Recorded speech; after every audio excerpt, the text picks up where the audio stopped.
ಎಲ್ರಿಗೂ ನಮಸ್ಕಾರ. ಇಂದದನು astro and life ಕೇರ್ಗೆ ಸ್ವಾಗತ. ಇವತ್ತಿನ ದಿನ ಒಂದು ವಿಶಿಷ್ಟ ಯೋಗ ಮುದ್ರೆಯ ಬಗ್ಗೆ ತಿಳ್ಕೊಳ್ಳೋಣ. ಅಂತಾರಾಷ್ಟ್ರೀಯ ಯೋಗ ದಿನಾಚರಣೆಯ ನಿಮಿತ್ತ ಈ ಒಂದು ವಿಶಿಷ್ಟ ಮುದ್ರೆಯನ್ನು ತಾವು ಪ್ರಯೋಗ ಮಾಡಿ, ಹಾಗೆಯೇ ಯಾರಿಗೆಲ್ಲ ವಿಶೇಷವಾಗಿ ನೋವಿರುತ್ತೆ, ಮೈ ತುಂಬ ನೋವು, ಅದು ಕಾಲು ನೋವಿರ್ಬೋದು ಅಥವಾ ಜಾಯಿಂಟ್ಗಳಲ್ಲಿ ವಿಶೇಷವಾಗಿ ನೋವಿರ್ಬೋದು, ಸ್ಪಾಂಡಿಲೈಟಿಸ್ ಇರ್ಬೋದು, ಅಥವಾ ಮಂಡಿ ನಮಗೆ ಮಡ್ಚಕ್ಕಾಗಲ್ಲ, ಅಥವಾ ಕೈ ನೋವು, ಭುಜ ನೋವು, ಕತ್ತು ನೋವು, ಈ ರೀತಿ ದೇಹದ ಅನೇಕ ಭಾಗಗಳಲ್ಲಿ ನೋವು ಅಂತಕ್ಕಂಥವರು ವಿಶೇಷವಾಗಿ ಈ ಮುದ್ರೆಯನ್ನು ಅಭ್ಯಾಸ ಮಾಡಿ. ಅಂತಾರಾಷ್ಟ್ರೀಯ ಯೋಗ ದಿನಾಚರಣೆಯ ದಿವಸವೂ ಸಹಿತ ತಾವು ಇದನ್ನು ಅಭ್ಯಾಸ ಮಾಡಿ, ಹಾಗೆಯೇ ತಾವು ಇದನ್ನು ತಮ್ಮ ಜೀವನದಲ್ಲಿ ಅಳವಡಿಸ್ಕೊಳ್ಳಬಹುದು. ಸರಿ, ಈ ಒಂದು ವಿಶಿಷ್ಟ ಯೋಗ ಮುದ್ರೆ ಯಾವುದು, ಹೇಗೆ ಅಭ್ಯಾಸ ಮಾಡಬೇಕು, ಮತ್ತು ಎಷ್ಟು ದಿನಗಳ ಕಾಲ ಇದನ್ನು ಅಭ್ಯಾಸ ಮಾಡಬೇಕು, ಮಾಡುವಾಗ ಏನೆಲ್ಲ ವಿಷಯಗಳನ್ನು ಗಮನದಲ್ಲಿಟ್ಕೋಬೇಕು ಅನ್ನೋದನ್ನು ನೋಡೋಣ. ಇದನ್ನು ಯಾರು ಬೇಕಾದರೂ ಅಭ್ಯಾಸ ಮಾಡ್ಬೋದು. ಇದಕ್ಕೆ ವಿಶೇಷವಾಗಿ ಕೆಳಗಡೆ ನೆಲದ ಮೇಲೆಯೇ ಕುಳಿತು ಅಭ್ಯಾಸ ಮಾಡಬೇಕು ಅಂತಲೂ ಏನಿಲ್ಲ. ತಾವು ಇದನ್ನು ಚೇರ್ನ ಮೇಲೆ ಕೂತ್ಕೊಂಡು ಸಹ ಅಭ್ಯಾಸ ಮಾಡ್ಬೋದು. ಆದರೆ ಅಭ್ಯಾಸ ಮಾಡುವಾಗ ಒಂದು ನೆನಪಿರಲಿ, ಕೆಳಗಡೆ ಯಾವುದಾದರೂ ಒಂದು ಹಾಸಿಗೆಯನ್ನು ಹಾಸ್ಕೊಂಡು ತಾವು ಅಭ್ಯಾಸ ಮಾಡ್ಬೋದು. ಅಥವಾ ಚೇರ್ನಲ್ಲಿ ಕುಳಿತಿದ್ದೀರಾ ಅಂತಂದರೆ ಕೆಳಗಡೆ ಏನಾದರೂ ಮ್ಯಾಟ್ ಇರಲಿ, ಅಂದರೆ ಬರಿಯ ಕಾಲು ನೆಲದ ಮೇಲೆ ಬೇಡ. ಇದನ್ನು ಅಭ್ಯಾಸ ಮಾಡುವುದಕ್ಕೆ ತಮಗೆ ಏನೋ ಒಂದು ವಿಶಿಷ್ಟ ಸಲಕರಣೆಗಳು ಏನೋ ಬೇಕಿಲ್ಲ. ಆದರೆ ಅರ್ಧ ಮುಕ್ಕಾಲು ಗಂಟೆ ಖಾಲಿ ಹೊಟ್ಟೆ ಇರಬೇಕು. ಅಂದರೆ ಊಟಕ್ಕಿಂತ ಮುಂಚೆ ಆದರೂ ಅಥವಾ ಊಟದ ನಂತರವಾದ್ರೂ ಅರ್ಧರಿಂದ ಒಂದು ಮುಕ್ಕಾಲು ಗಂಟೆ ಖಾಲಿ ಇರ್ತಕ್ಕಂಥದ್ದು ಒಳ್ಳೆಯದು. ಹಾಗಾದರೆ ಇದನ್ನು ಯಾವ ರೀತಿ ಪ್ರಾಕ್ಟೀಸ್ ಮಾಡಬೇಕು, ಏನು ಗಮನದಲ್ಲಿಟ್ಕೊಳ್ಬೇಕು ಅನ್ನೋದನ್ನು ನೋಡೋಣ. ಈ ಒಂದು ಮುದ್ರೆ ಬಲಗೈಯಲ್ಲಿ ಇದು ಆಕಾಶ ಮುದ್ರೆ. ಈ ಆಕಾಶ ಮುದ್ರೆ ಏನಿದೆ, ಈ ಆಕಾಶ ಮುದ್ರೆಯನ್ನು ತಾವು ಇದು ಬಲಗೈಗೇ ಹಾಕಬೇಕು. ಈ ಆಕಾಶ ಮುದ್ರೆ, ಆಕಾಶ ಅಂತಂದರೆ ಸ್ಪೇಸ್, ಜಾಗ. ಅಂದರೆ ಜಾಯಿಂಟ್ಗಳಲ್ಲಿ ಜಾಗ ಇರಬಹುದು ಅಥವಾ ಜಾಗ ಇಲ್ಲದೆ ಇರಬಹುದು. ಕೆಲವೊಮ್ಮೆ ಕಟಕಟ ಅಂತ ಸೌಂಡ್ ಬರ್ತಿರುತ್ತೆ, ಕೆಲವೊಮ್ಮೆ ಸ್ಪೇಸ್ ಇರಲ್ಲ, ಕೆಲವೊಮ್ಮೆ ಸ್ಪೇಸ್ ಆಗಿಬಿಟ್ಟಿರುತ್ತೆ. ಇದು ಎಲ್ಲೆಲ್ಲಿ ಜಾಗ ಜಾಸ್ತಿ ಆಗಿದೆ ಅಥವಾ ಜಾಗ ಕಡಿಮೆ ಆಗಿದೆ ಅದನ್ನು ಸರಿ ಮಾಡುತ್ತೆ. ಅದಕ್ಕೆ ಇದು ಆಕಾಶ ಮುದ್ರೆ. ಇನ್ನೊಂದು ಮುದ್ರೆ ಈ ರೀತಿಯಾಗಿ ಇದೆರಡೂ ಬೆರಳನ್ನು, ಕಿರು ಬೆರಳು ಹಾಗೂ ಉಂಗುರ ಬೆರಳನ್ನು ಹೆಬ್ಬೆರಳಿಗೆ ತಾಗಿಸಿ ಪೃಥ್ವಿ ಮತ್ತು ಜಲತತ್ವವನ್ನು ಇದು ಬ್ಯಾಲೆನ್ಸ್ ಮಾಡ್ತಕ್ಕಂತಹ ಮುದ್ರೆ. ಸಂಜೀವಿನಿ ಮುದ್ರೆ ಅಂತ ಕೂಡಲೂ ಹೇಳ್ತಾರೆ. ಇದನ್ನು ನೀವು ಈ ರೀತಿಯಾಗಿ ತಾವು ಉಪಯೋಗಿಸ್ತಕ್ಕಂಥದ್ದು. ಬಲಗೈಯಲ್ಲಿ ಈ ರೀತಿ, ಎಡಗೈಯಲ್ಲಿ ಈ ರೀತಿ. ಆದರೆ ಈ ಒಂದು ಮುದ್ರೆಯ ವಿಶಿಷ್ಟತೆ ಏನು ಅಂತಂದರೆ, ಎರಡೂ ಒಂದು ಕೈಯಲ್ಲಿ ಒಂದೇ ರೀತಿಯ ಮುದ್ರೆಯನ್ನು ನಾವು ಹಾಕಲ್ಲ. ಬಲಗೈಯಲ್ಲಿ ಬೇರೆ ರೀತಿಯಾಗಿ ಹಾಕ್ತೀವಿ, ಎಡಗೈಯಲ್ಲಿ ಬೇರೆ ರೀತಿ ಹಾಕ್ತೀವಿ. ಈಗ ಈ ರೀತಿ ಮುದ್ರೆ ಹಾಕಿದ ನಂತರ ಇದನ್ನು ತಾವು ತಮ್ಮ ಒಂದು ಕಾಲುಗಳ ಮೇಲೆ ಇಟ್ಕೊಂಡ ನಂತರ ಕೇವಲ ಮುದ್ರೆಯನ್ನಷ್ಟೇ ಮಾಡಿದ್ರೆ ಒಂದು ಸ್ವಲ್ಪ ಬೆನಿಫಿಟ್ ಸಿಗುತ್ತೆ ನಿಜ. ಆದರೆ ಈ ಮುದ್ರೆಯ ಜೊತೆಗೆ ಉಸಿರಾಟದ ಒಂದು ಪ್ರಕ್ರಿಯೆಯನ್ನು ನಾವು ಮಾಡಿದಾಗ ಅದು ನಮ್ಮ ಒಂದು ಎನರ್ಜಿಯನ್ನು ಹೆಚ್ಚುಗೊಳಿಸುತ್ತೆ ಮತ್ತು ನಮ್ಮ ಒಂದು ಶರೀರದಲ್ಲಿ ಇರ್ತಕ್ಕಂತಹ ಸ್ಟ್ರೆಸ್ಸನ್ನು ಸಹಿತ ಆಚೆ ಹಾಕುತ್ತೆ. ಎಲ್ಲೆಲ್ಲಿ ನರಗಳಲ್ಲಿ ಬ್ಲಾಕೇಜಸ್ ಇದೆಯೋ ಅದನ್ನು ಓಪನ್ ಮಾಡುತ್ತೆ. ಹೀಗಾಗಿ ಇದನ್ನು ಉಸಿರಾಟದೊಂದಿಗೆ ಅಭ್ಯಾಸ ಮಾಡುವಂಥದ್ದು ತುಂಬ ಉತ್ತಮ. ಹಾಗಾದರೆ ಉಸಿರಾಟ ಹೇಗಿರಬೇಕು? ಉಸಿರನ್ನು ತೆಗೆದುಕೊಳ್ಳುವಾಗ ಹೊಟ್ಟೆ ಬಲೂನಂತೆ ಉಬ್ಬಬೇಕು. ಹಾಗೆಯೇ ಉಸಿರನ್ನು ಬಿಡುವಾಗ ಹೊಟ್ಟೆಯನ್ನು ಒಳಗೆ ಎಳೆದುಕೊಳ್ತಕ್ಕಂಥದ್ದು. ಅಂದರೆ ಬಲೂನಿನ ಗಾಳಿ ಏನಾಯಿತು, ಆಚೆಗೆ ಹೋಯಿತು. ಉಸಿರು ತೆಗೆದುಕೊಳ್ಳುವಾಗ ಬಲೂನು ಉಬ್ಬಿತು, ಅಂದರೆ ಹೊಟ್ಟೆ ಉಬ್ಬಬೇಕು. ಹಾಗೆಯೇ ಉಸಿರನ್ನು ಬಿಡುವಾಗ ಬಲೂನ್ನಲ್ಲಿ ಇರ್ತಕ್ಕಂಥ ಗಾಳಿ ಹೊರಗೋಯ್ತು ಅಂದರೆ ಆ ಫೀಲಿಂಗ್, ಆ ರೀತಿಯಲ್ಲಿ ಅಂದ್ಕೊಂಡಾಗ ತುಂಬ ಸುಲಭ ಆಗುತ್ತೆ ಹೊಟ್ಟೆ ಉಳ್ಗಡೆ ಹೋಗಬೇಕು. ಅಂದರೆ ಇದು ಹೊಟ್ಟೆಯಿಂದ ನಾವು ಮಾಡ್ತಕ್ಕಂತಹ ಒಂದು ಉಸಿರಾಟದ ಕ್ರಿಯೆ ಆಗಿರುತ್ತೆ.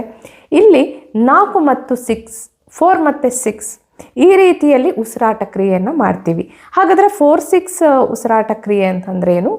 4 ಉಸಿರನ್ನು ತೆಗೆದುಕೊಳ್ತಕ್ಕಂಥದ್ದು, ಉಸಿರು ಬಿಡುವಾಗ 6 ಬಿಡಬೇಕು. ಅಂದರೆ ಉಸಿರು ತೆಗೆದುಕೊಳ್ಳುವ ಅವಧಿ ಕಡಿಮೆ ಇರುತ್ತೆ, ಉಸಿರು ಬಿಡುವಂತಹ ಅವಧಿ ದೀರ್ಘ ಆಗಿರುತ್ತೆ. ಈ ರೀತಿ ಉಸಿರು ಬಿಡುವಾಗ ನಾವು ಸ್ವಲ್ಪ ಏನಾಗುತ್ತೆ, ಅದನ್ನು ಮೂಗಿನಿಂದ ಉಸಿರನ್ನು ತೆಗೆದುಕೊಳ್ತೀವಿ, ಬಾಯಿಯಿಂದ ಉಸಿರನ್ನು ಬಿಡ್ತೀವಿ. ಇಲ್ಲಿ ಉಸಿರನ್ನು ಮೂಗಿನಿಂದನೇ ತೆಗೆದುಕೊಳ್ಳೋದು, ಮೂಗಿನಿಂದನೇ ಬಿಡ್ತಕ್ಕಂಥದ್ದಲ್ಲ. ಉಸಿರು ತೆಗೆದುಕೊಳ್ಳೋದು ಮೂಗಿನಿಂದ, ಬಿಡ್ತಕ್ಕಂಥದ್ದು ಬಾಯಿಂದ ಬಿಡುವಾಗ ಎಲ್ಲ ಸ್ಟ್ರೆಸ್ಸನ್ನು ನಾವು ರಿಲೀಸ್ ಮಾಡ್ತಾ ಇರ್ತೀವಿ. ಆದರೆ ಉಸಿರು ತೆಗೆದುಕೊಂಡು ಉಸಿರು ಬಿಡುವಾಗ ನಾವು ನಮ್ಮ ಯಾವ ಭಾಗದಲ್ಲಿ ಹೆಚ್ಚು ನೋವಿದೆ ಅಥವಾ ಸಮಸ್ಯೆ ಇದೆ ಅದರ ಕಡೆಗೆ ಮನಸ್ಸಿನ ಗಮನವನ್ನು ಹರಿಸ್ತಕ್ಕಂಥದ್ದು. ಅಲ್ಲಿಂದ ಎಲ್ಲವೂ ರಿಲೀಸ್ ಆಗ್ತಾ ಇದೆ ಅಂತಕ್ಕಂಥದ್ದನ್ನು ಫೀಲ್ ಮಾಡ್ತಕ್ಕಂಥದ್ದು. ನಾವೀಗ 1 ನಿಮಿಷ ಇದನ್ನು ಅಭ್ಯಾಸ ಮಾಡೋಣ. ಇದರಿಂದ ಏನಾಗುತ್ತೆ ಅಂತಂದರೆ ತಮಗೆ ಹೇಗೆ ಪ್ರಾಕ್ಟೀಸ್ ಮಾಡಬೇಕು ಅಂತ ಗೊತ್ತಾಗುತ್ತೆ. 1 ವಾರದಲ್ಲಿಯೇ ತಮಗೆ ಇದರ ರಿಸಲ್ಟ್ ಕಾಣೋದಕ್ಕೆ ಪ್ರಾರಂಭ ಆಗುತ್ತೆ. ತಾವು ಇದನ್ನು ಮುಂದುವರಿಸ್ಬೋದು. ಇಲ್ಲ ನನಗೆ ಇನ್ನೂ ಸ್ವಲ್ಪ ಹೆಚ್ಚಿನ ಸಮಯ ಅಭ್ಯಾಸ ಮಾಡ್ಬೋದು. 10ರಿಂದ 15 ನಿಮಿಷ ಮಿನಿಮಮ್ ಇದನ್ನು ಪ್ರಾಕ್ಟೀಸ್ ಮಾಡೋದು ಒಳ್ಳೆಯದು. ತಾವು ಯಾವುದೇ ಸಮಯವನ್ನು ಆಯ್ದುಕೊಳ್ಳಿ, ಆದರೆ ಮೊದಲೇ ಹೇಳಿದ ಹಾಗೆ ಊಟಕ್ಕಿಂತ ಮೊದಲು ಅಥವಾ ಊಟಕ್ಕಿಂತ ನಂತರ 1/2ರಿಂದ 3/4 ಗಂಟೆಯ ಸಮಯ ಒಂದು ಗ್ಯಾಪ್ ಇರತಕ್ಕಂಥದ್ದು ಒಳ್ಳೆಯದು. ಈಗ ಇದನ್ನು ಅಭ್ಯಾಸ ಮಾಡೋಣ. ತಾವು ಕಣ್ಣು ಮುಚ್ಚಿ ಕುಳಿತುಕೊಳ್ಳಿ. ಕಣ್ಣು ಮುಚ್ಚಿ ಕುಳಿತುಕೊಳ್ತಕ್ಕಂಥದ್ದು ಒಳ್ಳೆಯದು.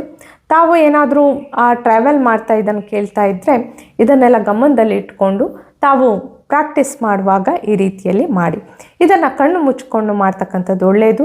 ಇದರಿಂದ ನಾವು ಯಾವ ಒಂದು ಕಡೆ ಹೆಚ್ಚು ನೋವಿದೆ ಅಲ್ಲಿ ಗಮನ ಕೊಡೋದಕ್ಕೆ ಸರಿಯಾಗುತ್ತೆ. ನಮ್ಮ ಉಸಿರು ಹೇಗೆ ಹರಿದಾಡುತ್ತೆ ನಾವು ಇದನ್ನು ಪ್ರಾಕ್ಟೀಸ್ ಮಾಡುವಾಗ ಅನ್ನೋದು ಸಹಿತ ನಮಗೆ ಗೊತ್ತಾಗುತ್ತೆ. ಈಗ ನಾವು ಇದರ ಅಭ್ಯಾಸ ಮಾಡೋಣ. ಬಲಗೈ ಈ ರೀತಿ ಆಕಾಶ ಮುದ್ರೆಯಲ್ಲಿರಲಿ, ಹಾಗೆಯೇ ಎಡಗೈಯಲ್ಲಿ ಈ ರೀತಿ ಪೃಥ್ವಿ ಮತ್ತು ಜಲತತ್ವವನ್ನು ಸಮತೋಲನಗೊಳಿಸುವಂತಹ ಮುದ್ರೆ ಇರಲಿ. ಈ ರೀತಿಯಾಗಿ ತಾವು ಇದನ್ನು ಇಟ್ಕೊಳ್ತಕ್ಕಂಥದ್ದು, ಹಾಗೆ ತಮ್ಮ ತೊಡೆಯ ಮೇಲೆ ಇಟ್ಕೊಳ್ತಕ್ಕಂಥದ್ದು. ಇದನ್ನು ಕಣ್ಣು ಮುಚ್ಚಿಕೊಂಡು ಪ್ರಾಕ್ಟೀಸ್ ಮಾಡ್ತಕ್ಕಂಥದ್ದು. ಈಗ ಉಸಿರನ್ನು ತೆಗೆದುಕೊಳ್ಳುವಾಗ ಹೊಟ್ಟೆ ಬಲೂನಂತೆ ಉಬ್ಬುತ್ತೆ, ಹಾಗೆಯೇ 4 ಕೌಂಟನ್ನು ಮಾಡ್ತೀವಿ. ಉಸಿರನ್ನು ಬಿಡುವಾಗ ಹೊಟ್ಟೆ ಒಳಗಡೆ ಹೋಗುತ್ತೆ, 6 ಕೌಂಟ್ ಆಗುತ್ತೆ. ಮುದ್ರೆ ಕೈಯಲ್ಲಿ ಹಾಗೆಯೇ ಇರುತ್ತೆ. ಅಭ್ಯಾಸ ಮಾಡೋಣ. ತಾವಿದಕ್ಕೆ ಒಳ್ಳೆಯ ಒಂದು ಮ್ಯೂಸಿಕ್ಕನ್ನು, ಲೈಟ್ ಮ್ಯೂಸಿಕ್ಕನ್ನು ಸಹಿತ ಹಾಕ್ಕೋಬೋದು ಬೇಕಾದರೆ. ಈಗ ಉಸಿರು ತೆಗೆದುಕೊಳ್ಳೋಣ. 1 2 3 4 ಈ ರೀತಿಯಾಗಿ ಉಸಿರನ್ನು ತೆಗೆದುಕೊಳ್ತಕ್ಕಂಥದ್ದು. ಆಮೇಲೆ ಬಿಡುವಾಗ ಬಾಯಿಂದ ಬಿಡ್ತಕ್ಕಂಥದ್ದು.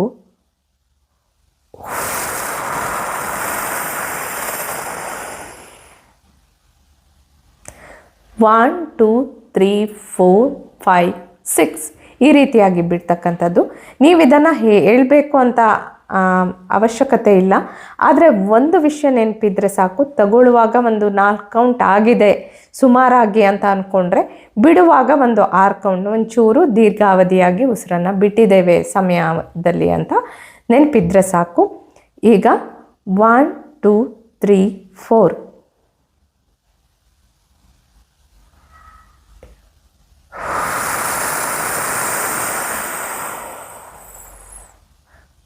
1 2 3 4 5 6 ಬೇಗ ಅಲ್ಲ, 1 2 3 4 5 6 ಈ ರೀತಿಯಲ್ಲಿ ಕೌಂಟು ಸಹಿತ ಸ್ವಲ್ಪ ನಿಧಾನವಾಗಿ ಮಾಡಿ ಬಿಡ್ತಕ್ಕಂಥದ್ದು. ಈಗ ಹಾಗೆಯೇ ಅಭ್ಯಾಸ ಮಾಡೋಣ. ಮುದ್ರೆ ಇರಲಿ, ತಮ್ಮ ಒಂದು ತೊಡೆಯ ಮೇಲೆ ಮುದ್ರೆಯನ್ನು ಇಟ್ಕೊಳ್ತಕ್ಕಂಥದ್ದು.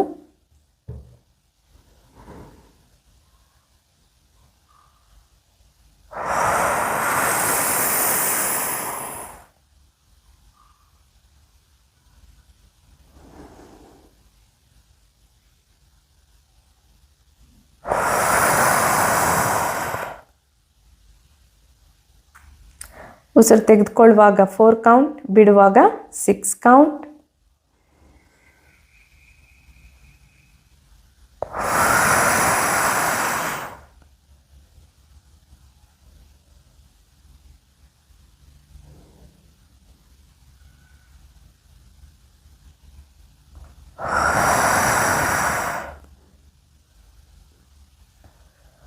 ಉಸಿರು ತೆಗೆದುಕೊಳ್ಳುವಾಗ ಹೊಟ್ಟೆ ಮುಂಭಾಗಕ್ಕೆ, ಉಸಿರು ಬಿಡುವಾಗ ಹೊಟ್ಟೆ ಒಳಭಾಗಕ್ಕೆ.